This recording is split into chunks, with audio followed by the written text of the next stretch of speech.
देशाला महासत्तेकडे नेण्यासाठी पंतप्रधान नरेंद्र मोदी यांनी देशवासियांना एक अत्यंत महत्त्वाचं आणि धाडसी आवाहन केलंय। पुढील 1 वर्ष सोनं खरेदी करू नका, पेट्रोल डिझेलचा वापर टाळून सार्वजनिक वाहतुकीचा वापर करा, अशा विविध मुद्द्यांचा यामध्ये समावेश आहे। पंतप्रधानांच्या या आवाहनाचं राज्याचे बंदरे आणि खनिकर्म मंत्री दादा भुसे यांनी स्वागत केलं असून मालेगावातून त्यांनी जनतेला या आवाहनाचं पालन करण्याचं आवाहन केलंय।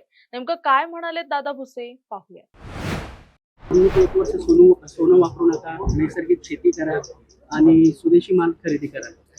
मला वाटतं की आदरणीय आपल्या देशाचे लोकप्रिय प्रधानमंत्री नरेंद्र मोदी साहेबांनी संपूर्ण भारताच्या नागरिकांना जे आव्हान केलेले आहे, मी त्याचं स्वागत करतो आणि सर्व नागरिकांना विनंती आवाहन करेन की त्या आव्हानाचं आपण अंमलबजावणी प्रत्यक्ष फील्डवर त्या ठिकाणी केली पाहिजे।